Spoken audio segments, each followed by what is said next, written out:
Halo semuanya, assalamualaikum warahmatullahi wabarakatuh. Bertemu lagi dengan saya di sini, Satrio Wahyu, dan ini adalah Diary Satrio Wahyu, sebuah diary luar biasa yang semakin dirindukan. Apa kabar kalian semuanya hari ini? Dan saya berusaha untuk membuat satu video horor kali ini untuk menemani malam minggu kalian, semoga menyenangkan. Dan aku nggak tahu akan berapa panjang, durasinya berapa menit. Yang penting aku ingin bercerita. Tapi sebelum aku bercerita, aku ingin tanya dulu nih sama kalian, hantu dari Indonesia itu apa yang paling seram menurut kalian? Kalau aku nih ditanya kayak gitu, jujur paling serem buat aku adalah pocong. Kenapa aku bertanya seperti itu terlebih dahulu? Karena memang cerita kali ini temanya adalah tentang hantu yang menurut aku paling seram ini. Sebuah teror pocong terjadi di sebuah desa, di mana teror ini terjadi setelah beberapa hari kematian seseorang yang dianggap baik selama ini, dan seseorang ini merupakan seseorang yang hampir setiap hari ini dilihat oleh para penduduk kampung. Siapa dia? Dia adalah Nenek Murti. Jadi Nenek Murti ini adalah seorang ibu berusia 60 tahun, makanya dipanggilnya nenek.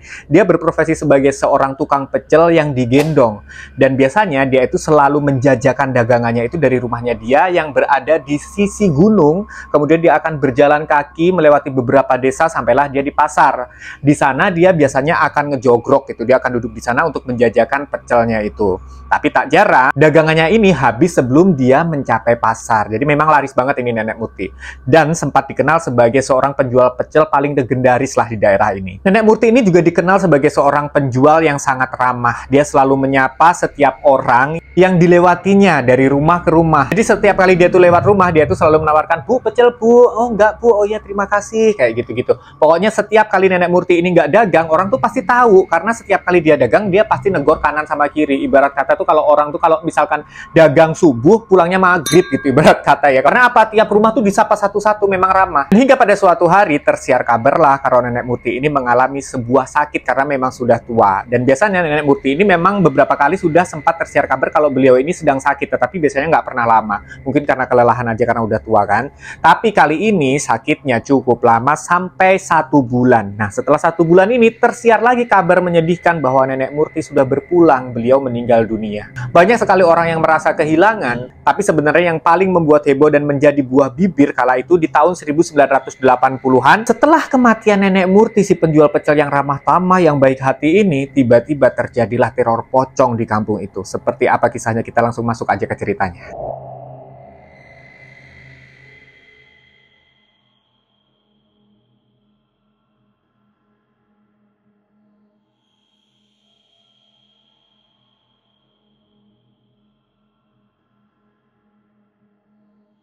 Teror yang pertama itu dialami 3 orang bapak-bapak yang malam itu sedang berjaga di sebuah pos kamling. Di mana bapak-bapak ini kalau berjaga kan nggak selalu keliling kampung. Dia tuh lagi ngeronda tapi nggak lagi keliling gitu.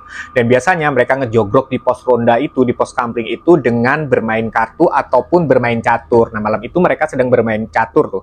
Kan yang satu nonton, yang 2 main kan, musuhan gitu kan. Nah tiba-tiba di tengah permainan catur ini kira-kira jam setengah 1 malam ya, setengah 1 dini hari. Tiba-tiba salah satu dari mereka yang nonton nih, yang nggak lagi main tuh mendengar suara desahan atau erangan gitu.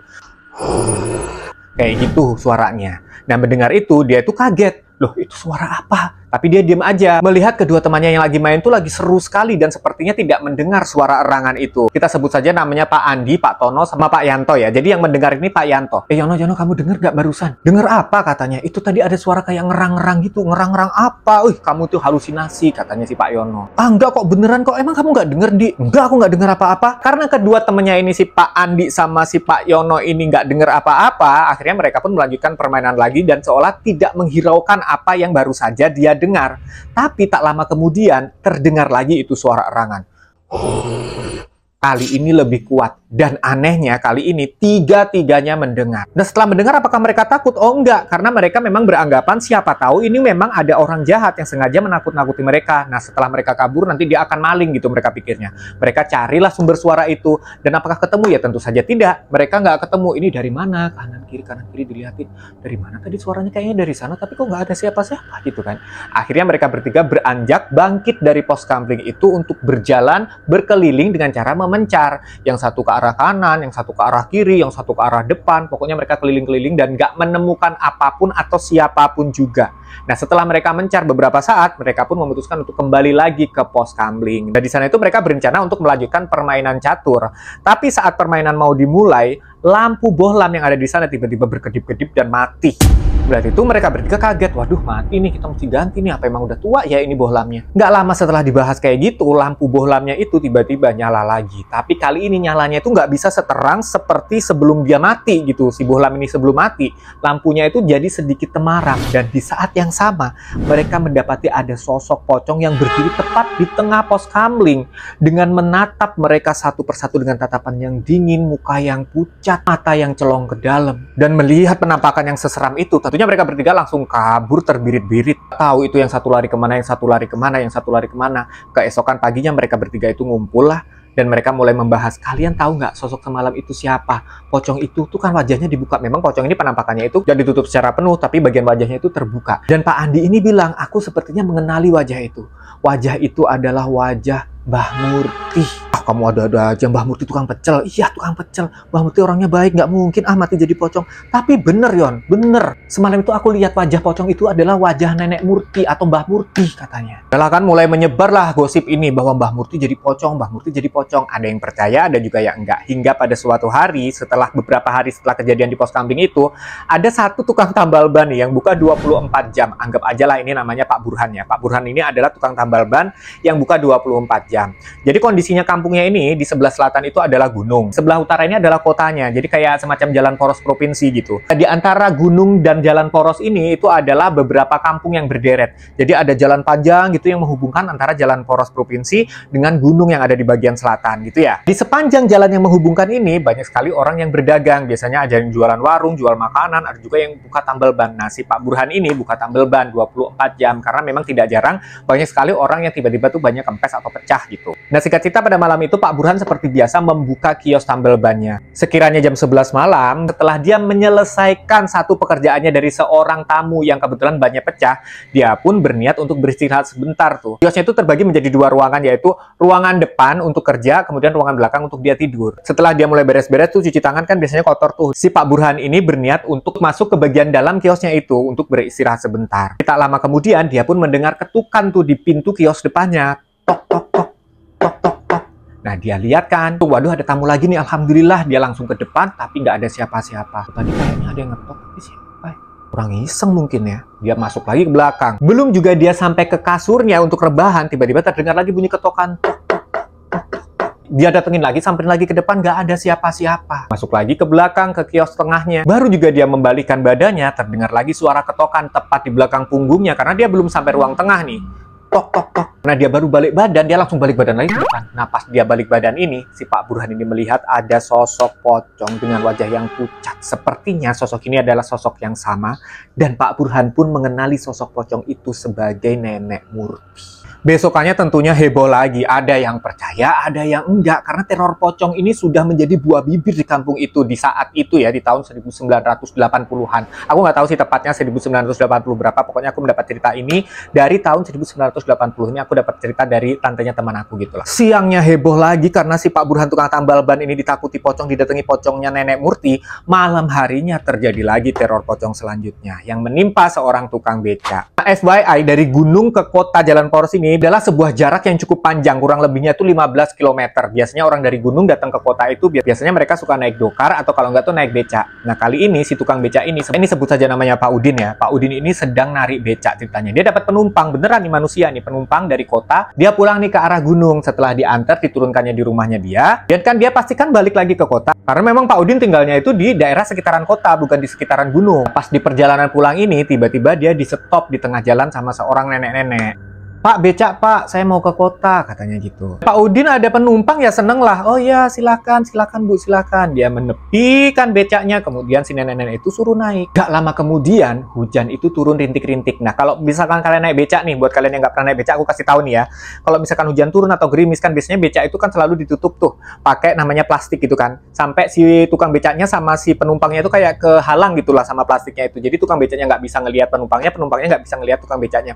Oh sebentar Bu, ini sepertinya soalnya mau hujan, saya tutup dulu ya pakai plastik. Oh iya Pak, silakan, ditutup lah gitu kan. Nenek-neneknya masuk, ditutup lah itu becaknya, dikayuh lah becaknya itu, digoes. Sepanjang jalan itu ngobrol aja. Si penumpang tuh nanya, Pak, Bapak ini sudah lama Pak narik becak di sini? Oh udah lama lah, dari saya muda Bu. Ibu kok tumben ini malam-malam jam 11 malam ini mau kemana? Gitu. Iya Pak, saya tadi tuh baru pulang ke rumah saya. Sekarang saya mau balik ke rumah anak saya karena memang anak saya itu tinggal di kota sebelah. Jadi menurut nenek ini baru saja nyambangin rumahnya dia. Dia mau pulang ke kota sebelah yang pastinya mengharuskan si nenek ini untuk ke kota dulu, kemudian lanjut dengan transportasi ke kota sebelah gitu loh ya. Seiring waktu mereka obrolannya semakin seru. Tiba-tiba nggak terasa Pak Udin itu ceritanya tuh makin banyak. Iya Bu, katanya di sini lagi ada teror pocong. Katanya pocong ini adalah pocong ini, ono ini. Nah, tapi mendengar ceritanya si Pak Udin ini, si nenek-nenek atau si ibu-ibu ini tuh nggak nyaut sama sekali.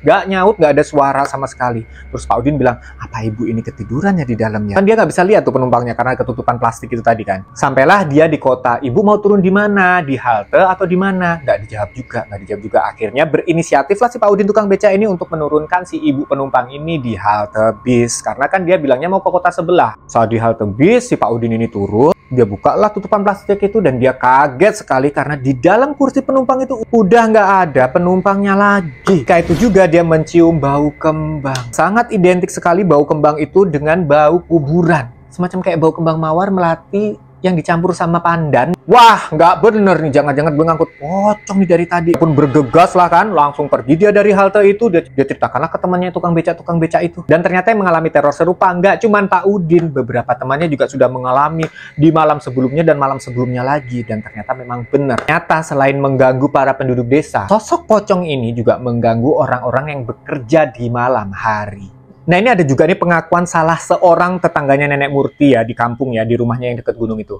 Jadi rumahnya Nenek Murti itu adalah rumah dari bambu yang memiliki halaman yang luas, di depannya ada kebunnya. Rumahnya tidak mewah, tetapi halamannya cukup luas. Ya khas sekali sama rumahnya orang-orang kampung zaman dulu ya. Karena Nenek Murtinya udah nggak ada, dan anaknya juga sedang di luar kota dan sudah berkeluarga di sana, jadilah rumah itu kosong semenjak meninggalnya Nenek Murti. Warga setempat pun berinisiatif walaupun udah nggak ada orangnya, walaupun rumah ini kosong, tetaplah dikasih lampu. Jadi rumah itu walaupun kosong tetap dikasih lampu bohlam kecil, dan di halaman rumahnya kebun yang cukup luas itu pun juga dikasih lampu penerangan. Ada tetangga yang memberikan kesaksian bahwa di beberapa malam berturut-turut setelah meninggalnya Nenek Murti ini, dia masih bisa loh melihat penampakan nenek-nenek yang duduk di teras depannya. Karena kebetulan memang di teras rumahnya Nenek Murti yang dari bambu itu ada sebuah balai-balai di mana Nenek Murti saat masih hidup itu memang suka duduk di situ pada malam hari. Nah, tentunya orang-orang ini penasaran kan, semasa hidupnya Nenek Murti ini baik-baik aja, orangnya ramah, orangnya nggak pernah ada masalah, dan jualannya juga sepertinya halal-halal saja pekerjaannya. Kenapa sampai meninggal kok sampai menjadi pocong, sampai neror orang seisi kampung begini? Ternyata nih, ada seseorang yang merupakan teman semasa mudanya Nenek Murti, jadi teman dari muda. Jadi ini namanya Nenek Katinah. Nenek Katinah ini adalah temannya Nenek Murti sedari muda memberikan penjelasan. Sudah, kalian tidak usah takut lagi, karena teror pocong ini hanya akan berlangsung sampai 1000 hari. Tepatnya setelah selamatan kematiannya si Murti itu selesai diadakan. Karena memang kalau di Jawa kan suka ada orang meninggal pasti diselamatin 3 hari, 7 hari, 100 hari, 1000 hari. Nah, konon katanya Nenek Katinah ini, nanti teror ini akan hilang dengan sendirinya setelah selamatan 1000 hari. Dan Nenek Katinah ini pun memberikan penjelasan. Memang Murti ini orangnya baik, kerjanya juga halal. Dulu kami semasa muda, kalian tidak boleh lupa kami hidup di zaman penjajahan. Dan sudah menjadi hal yang lumrah bagi kami untuk memiliki pegangan dalam tanda kutip. Dulu Murti waktu muda dia mengikuti bela diri untuk melindungi diri, begitupun juga dengan saya. Dan biasanya saat kelulusan bela diri tersebut, biasanya kami suka dikasih pegangan yang berbeda-beda. Dan sebenarnya yang menghantui atau meneror penduduk kampung selama ini bukanlah arwah Murti yang sebenarnya, melainkan kodam dari pegangannya yang belum benar-benar rela untuk kehilangan inang alias tubuh tempat dia bersemayam. Dan konon katanya setelah 1000 hari, kodam tersebut akan berangsur-angsur menghilang seiring dia menemukan inang yang baru. Jadi cerita ini diceritakan oleh seseorang di mana pada waktu kejadian di tahun 1984, dia masih kecil sekali, saat itu dia berusia 7 tahun. Jadi sempat heboh dan dia sudah cukup mengingatlah seperti apa detailnya. Jadi gimana menurut kalian? Apakah kalian masih merasa takut atau bahkan lebih takut lagi sekarang dengan hantu pocong? Atau ada di antara kalian yang lebih takut kepada hantu-hantu yang lain, kuntilanak ataupun gondorwo? Kalau aku sih tetap dengan pendapat awal ya, aku paling takut sama poci alias pocong. Oke ya, thank you banget udah menyimak cerita ini dari awal sampai akhir. Jangan lupa juga simak video aku dan cerita-cerita aku yang lain juga. Assalamualaikum warahmatullahi wabarakatuh. Jangan lupa subscribe, share, dan komentar di kolom komentar sebanyak-banyaknya. Ajak teman-teman kamu juga buat nonton. Thank you, assalamualaikum warahmatullahi wabarakatuh, dan salam semakin viral.